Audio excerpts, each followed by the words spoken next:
This is Rudkowski of WeAreChange.org, and I'm outside here Can Ballo, which is a community center started here in Barcelona, Spain. That used to be an abandoned building that people just came in here and took over 3 years ago. They're actually doing community service work and helping out these ladies customize their wheelchairs and upgrade them and fix them, since the government is inadequate and can't do that. So it's people coming to help each other, which is an amazing thing. They also have a nice community garden here. And I'm joined by a friend of mine, Chris, who has been showing me around here. We just did an interesting story about Can Vias, one of the community centers that was destroyed. And my friend Chris here has been living in Barcelona for over 20 years. Yep. Now, Chris, what is the importance of these community centers here, and how did they start up? Oh, well, the importance is a place for people to go and be free and self-manage themselves and their projects and their community without having to depend on the state. Yeah. Now we visited this one behind us, which you're seeing has a big support solidarity for Can Vias, the squat community center that was just shut down a few days ago. And this place is massive. I mean, what used to be here? Well, it was like a factory warehouse. Don't exactly know how you'd call it. It had different companies with their stocks and their machinery there. But it fell into disuse, I don't know when, quite a few years ago, because it had been abandoned and, you know, a big wall around it.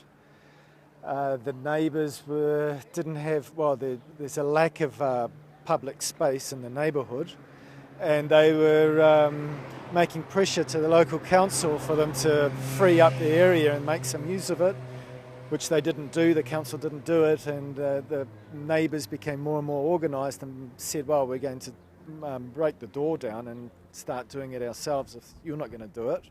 And in the last minute the council said, well, here you go, here are the keys. So it's sort of like it's not exactly as squatted, but it's not state organised either. Yeah. And it's very amazing inside, because they have rock climbing walls, they have huge libraries, they have huge concert halls that people here just naturally, without any government assistance, without any corporate influence, just came together and built for the people here. And now you see some of them being destroyed, but it seems like this is a natural response because of the economic turmoil here in Spain. There's 56% unemployment among the young people, 27% unemployment among everybody else, and the bankers have been doing the usual tricks of manipulating mortgages to take people's money away and also their homes here. So the community has come together. But Chris, you lived here 20 years.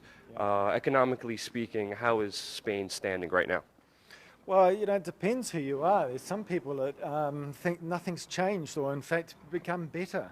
But they're a smaller and smaller percent, of course, of the population. People are hurting hard. There's a lot of families, none of the parents are working. The whole family's moved in with their grandparents and living off the grandparents' pension fund, which has constantly been reduced. So it's not very happy situation at all, really. Yeah. Lots of austerity measures with higher taxes and less resources for the people that are being taken away here. How has the implementation of the European Union kind of been here? Because I know that also has an effect on everything here, especially with the local politics that have been also changing here very dramatically. Well, it's been a complete disaster, really. Spain joined the European community. There was a flood of free money. Everybody thought they were rich all of a sudden. The banks were giving credit to people. You could buy a house which was way beyond your possibilities to pay it back. You get 100% finance, plus a car thrown in, and trip to the Caribbean. Wow. You know, and then the economy turns sour. People lose their jobs. There's no way to pay it back. That's something that they'd been fooled into, and now they're chucked out of their house. And in fact, in Spain, they have this crazy law that when you can't pay your mortgage, the bank repossesses the house, but you still owe the bank the money of your mortgage. So you don't have your house and you have a huge debt. It's an impossible situation. Yeah. It definitely is. And, you know, being here 3 years ago, you've seen a lot of that frustration in the streets.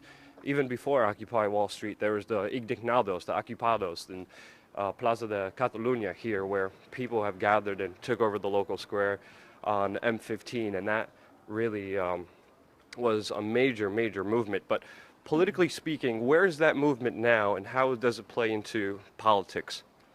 Well, yeah, when the 15M was in its in the spring, in the Spanish spring, people would shout that the politicians didn't represent us. No nos representan.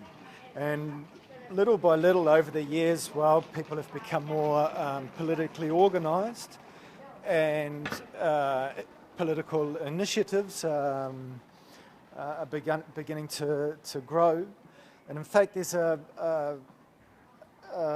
political party that appeared 4 months ago. We've just had the European elections here last week. They registered as a party 4 months before the elections, and it was a complete surprise to everybody. They now have 5 representatives in Brussels, in the European government there. So, wow. So that's and let's see what happens with the Spanish elections here in another couple. I think it's 2 years away. Mm-hmm. A lot of people didn't vote for this new party because they'd never heard of it. So, but they were still able and successful in getting 5 seats in the European incredible. government. Nobody expected it at all. Nobody did. Yeah. And now there's a lot of high hopes for this M15 Indignados political party to also win some political seats here in the Spanish election, not just the European elections, which are also coming up very soon. So even in Spain, where the economic situation is dire, people are coming together, organizing politically, winning political seats, and it looks like things are slowly changing. Hope you guys enjoyed this program. Click like if you did, and don't forget to subscribe.